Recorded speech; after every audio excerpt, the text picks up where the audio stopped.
नमस्कार। आज अपन पढ़ेंगे लोकतंत्र डेमोक्रेसी जिसे कहा जाता है। बहुत ही इम्पोर्टेंट टॉपिक है। दिखने में जितना सरल है उतना ही इस टॉपिक को समझना मुश्किल है।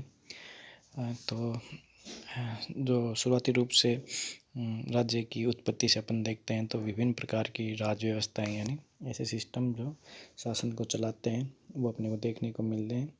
शुरुआती रूप से राजशाही जो सामान्यतः सारे विश्व में देखी गई, तो राजशाही से शुरुआत होती है। उसके बाद में कुलीन तंत्र या फिर गुटतंत्र या जैसे एक के बजाय ज़्यादा लोगों का शासन, ये भी कहीं कहीं देखने को मिलता है। लेकिन मुख्यतः राजतंत्र ही अपने को देखने को मिला है और इन सब के बाद में आता है लोकतंत्र जो वर्तमान विश्व के परिदृश्य में छाया हुआ है। तो क्या है ये लोकतंत्र, क्या इसकी विशेषताएं हैं और कैसे लोकतंत्र स्थापित होता है, इसमें कौन सी ऐसी विशेषताएं हैं जो लोकतंत्र को राजतंत्र और कुलीन तंत्र जैसी शासन व्यवस्थाओं से अलग करती हैं। तो शुरुआत जो राजतंत्र से होती है या कुलीन तंत्र भी कई बार कहते हैं। कुलीन तंत्र का मतलब कुलीन जो अच्छे कुल के लोग माने जाते हैं। अच्छे कुल से मतलब जो समृद्ध कुल होता है या फिर शिक्षित कुल होता है, किसी भी वजह से कुलीन माना जा सकता है। तो उस कुल या परिवार से जुड़ा हुआ व्यक्ति कुलीन कहलाता था और वो अगर शासन करता था तो कुलीन तंत्र का शासन कहलाता था। यानी इसमें एक बात जो समझ में आती है कि आम जनता जो सामान्य जनता है उसका कोई प्रतिनिधि या फिर कोई व्यक्ति आम जनता में से शासन नहीं करता था। अच्छे कुल के या फिर जो समृद्ध या शक्तिशाली परिवार होते थे उन्हीं में से कोई व्यक्ति राजा बनता था, तो कुलीन तंत्र कहते थे। इनकी दो एक बेसिक प्रवृत्तियाँ पाई जाती थी राजतंत्र और कुलीन तंत्र में। पहला ये कि राजतंत्र कुछ परिवारों तक सीमित होता था, तो उन परिवारों को सामान्य जनता की समस्याओं का कोई अंदाज़ा नहीं होता था। दूसरा ये है कि वो उस आम जनता के प्रति उत्तरदायी भी नहीं होते थे। उनके सुख दुख से ज़्यादा मतलब उन्हें नहीं होता था और निरंकुश हो जाते थे, यानी उनके ऊपर कोई कंट्रोल नहीं होता था जनता के द्वारा। तो अपनी मनमानी करते थे, शासन के नियम कानून बनाना, सारी व्यवस्था अपने हिसाब से तय करते थे। कोई जवाबदेही किसी के प्रति नहीं होती थी। तो स्पष्ट ऐसे समझ में भी आता है कि इसका नुकसान किसको होना था, आम जनता को। राजशाही के जो या कुलीन परिवार जो थे उनको इससे फ़ायदा ही होना था। उनके हिसाब से अगर शासन व्यवस्था हो तो निसंदेह अपने लिए कौन गलत नियम या कानून बनाएगा। लेकिन कालांतर में ये अनुभव किया गया कि सामान्य जनता आम जनता के हित में जो शासन पद्धति है वही टिकाऊ है और वो ही ज़्यादा सभी जनता का भला करने वाली शासन व्यवस्था ही ज़्यादा सही कहलाती है। तो इस तरीके से लोकतंत्र की जो व्यवस्था है वह विश्व के परिदृश्य में उभर कर आती है। अब अपन देखेंगे लोकतंत्र शब्द है कहाँ से कैसे उत्पत्ति होती है। तो ग्रीक वर्ड है, ग्रीक यानी यूनानी शब्द है। तो इसके जो डेमोस और क्रेटिया इन दो शब्दों से मिलकर बना होता है, जिसका तात्पर्य है शासन की शक्ति। तो डेमोक्रेसी यानी शासन की शक्ति। इस रूप से लोकतंत्र उस शासन प्रणाली को कहते हैं जिसमें जनता स्वयं प्रत्यक्ष रूप से या अप्रत्यक्ष रूप से अपने प्रतिनिधियों के द्वारा संपूर्ण जनता के हित को दृष्टि में रखकर शासन करती है। ठीक है, छोटा क्वेश्चन आता है, डेमोक्रेसी वर्ड कहाँ से आया है? ग्रीक शब्द से आया है। ग्रीक शब्द कौन से? डेमोस और क्रेटिया। डेमोस और क्रेटिया का मतलब है शासन की शक्ति। ठीक है, तो लोकतंत्र का जो बहुत ही इम्पोर्टेंट परिभाषा है जो बहुत पॉपुलर भी है वो अमेरिकन राष्ट्रपति अब्राहम लिंकन के द्वारा दी गई है। और उनका जो ये लाइन है ये बहुत इम्पोर्टेंट भी है और ये अपने आप में बहुत अच्छे से परिभाषित भी करती है लोकतंत्र की परिभाषा को। लोकतंत्र शासन का वह रूप है जिसमें जनता के द्वारा और जनता के लिए शासन हो, वो क्या कहलाता है? लोकतंत्र। तो इम्पोर्टेंट परिभाषा आप अकेले ये परिभाषा भी लिख दें, पर्याप्त है।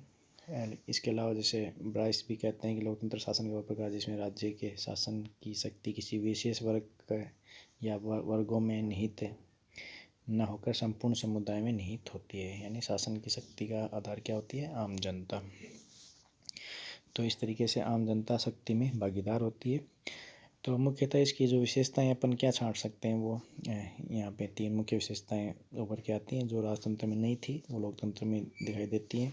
पहला, जनता का प्रतिनिधित्व है, राजतंत्र में नहीं होता था, यहाँ पे होता है। जनता या तो स्वयं शासन करती है, फिर अपने प्रतिनिधियों के द्वारा शासन करती है। दूसरा है जनता के हितों का रक्षण। जनता के हितों का रक्षण मतलब इनका जो उद्देश्य है लोकतंत्र के शासन का अस्तित्व ही है, किसके लिए? जनता के हितों की रक्षा के लिए, न कि कुलीन या किसी एक व्यक्ति की हितों की रक्षा के लिए। तीसरा सबसे इम्पोर्टेंट है, जनता के प्रति उत्तरदायित्व है। उत्तरदायित्व यानी सरकार जो है वो जनता के प्रति उत्तरदायी होती है, यानी जनता अगर सवाल पूछती है तो उसका उत्तर सरकार देती है। ऐसा नहीं है कि मनमानी तरीके से कह दे कि मुझे तो ये अच्छा लगता है, मैं तो यही करूँगी या इसी तरीके से शासन व्यवस्था चलेगी, ऐसा नहीं होता। जनता को पसंद आता है वही कार्य सरकार द्वारा किया जाता है। तो जनता के प्रति इस तरीके से उत्तरदायित्व होता है। तो 3 विशेषताएं, जनता का प्रतिनिधित्व है, जनता के हितों का रक्षण और जनता के प्रति उत्तरदायित्व है। ये 3 विशेषताएं अपन देख सकते हैं। तो लोकतंत्र 2 तरीके से काम करता है, अपन ऊपर पढ़ चुके हैं। वो 2 तरीके कौन से हैं? प्रत्यक्ष लोकतंत्र और अप्रत्यक्ष लोकतंत्र। अपन यहाँ पे पढ़ेंगे कि ये क्या होते हैं, प्रत्यक्ष लोकतंत्र और अप्रत्यक्ष या प्रतिनिधित्वात्मक जो लोकतंत्र होता है ये क्या होता है। तो प्रत्यक्ष लोकतंत्र का मतलब ये है कि जनता स्वयं अपने खुद भाग लेती है किसमें, जो कानून बनाने की, कानून को लागू करने की या जो भी गतिविधियाँ होती हैं, मुख्यतः कानून बनाने की गतिविधि से समझें अपन, तो स्वयं भाग लेती है, खुद नियम बनाती है, कानून बनाती है अपने ही ऊपर शासन करने के। तब अपन मान सकते हैं कि प्रत्यक्ष रूप से लोकतंत्र है। यानी कि ऐसा समझ सकते हैं कि एक पूरी जनता एक साथ एक अपनी पार्लियामेंट में बैठी हो और वहाँ बैठ के कानून बना रही हो। तो ऐसी व्यवस्था विश्व में देखने को बहुत कम मिलती है। केवल वर्तमान समय में स्विट्ज़रलैंड के 5 कैंटन, वहाँ पे कैंटन राज्यों के, अपने जैसे देश में राज्य होते हैं वैसे कहलाते हैं। तो 5 कैंटनों में ये प्रत्यक्ष लोकतंत्रात्मक शासन में पद्धति प्रचलित है। बहुत इंपॉर्टेंट क्वेश्चन है, विश्व में कहाँ प्रचलित है? केवल स्विट्ज़रलैंड के, वो भी 5 कैंटनों में। तो केवल ये यहाँ पे है। इसमें सबसे बड़ी मुश्किल ये आती है कि इमेजिन करें कि अपने देश की जनता संसद में बैठ के कानून बना रही है, तो इतनी बड़ी जनता, जनसमूह कैसे एक साथ एकत्रित होकर या फिर एक ही मुद्दे पे कैसे सहमत या असहमत हो सकता है। इस किसी मुद्दे पे सहमति या असहमति प्राप्त करना भी बड़ा मुश्किल कार्य है, इतनी ज़्यादा जनसंख्या होने की वजह से। तो ये तरीका व्यवहारिक रूप से सफल नहीं हो पाता। इस वजह से अपन देखते हैं कि प्रत्यक्ष लोकतंत्र अपने विश्व में नहीं दिखाई देता। हालांकि सबसे अच्छा तरीका लोकतंत्र का प्रत्यक्ष लोकतंत्र ही है। दूसरा तरीका निकाला गया अप्रत्यक्ष लोकतंत्र, या जिसे प्रतिनिध्यात्मक लोकतंत्र कहते हैं, जिसमें ये किया जाता है कि जनता स्वयं संसद में जाके ऐसा नहीं बना सकती इतनी जनसंख्या, तो अपने में से कुछ प्रतिनिधियों को चुन लेती है। यानी बहुत सारे जनसमूह के द्वारा केवल एक प्रतिनिधि चुना जाता है। वो उन्हीं के ये मान के चला जाता है कि वो व्यक्ति, अमुक व्यक्ति अपने जनसमूह की जो भावनाएं हैं, विचार हैं, उनको वहाँ पे जाके प्रस्तुत करेगा, यानी वह उनका प्रतिनिधि होगा उस अमुक कानून या नियम को लेकर। तो इस वजह से इसको प्रतिनिधित्वात्मक शासन भी कहते हैं। तो ये व्यवहार में ज़्यादा सक्सेसफुल होता है और सारे विश्व में आज के समय प्रतिनिधित्वात्मक या अप्रत्यक्ष लोकतंत्र ही देखने को मिलता है। अपन देखेंगे लोकतांत्रिक शासन के मूल लक्षण या विशेषताएं क्या हैं।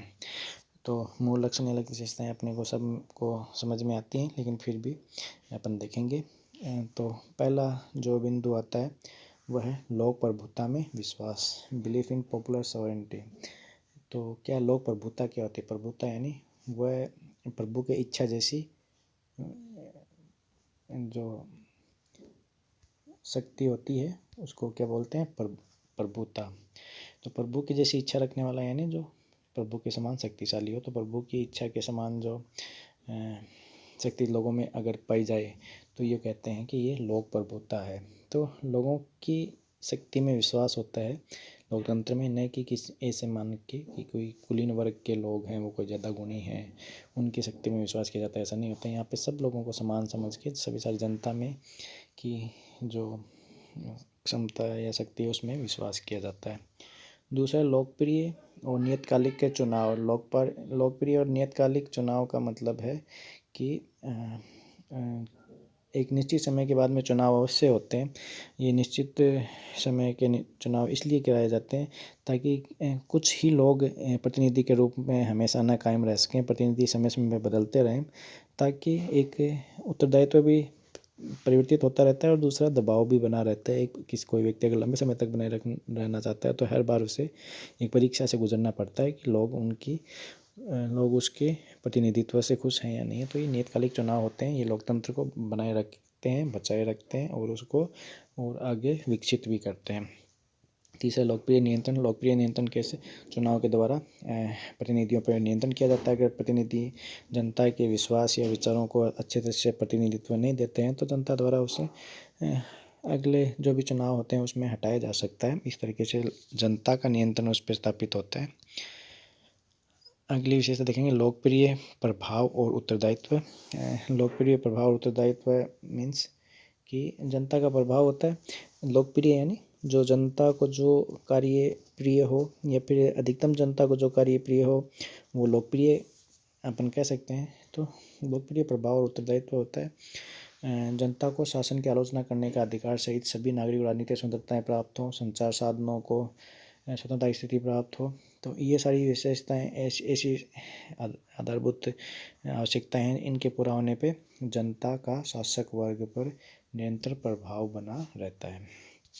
ठीक है, अगला है राजनीतिक और नागरिक समानता।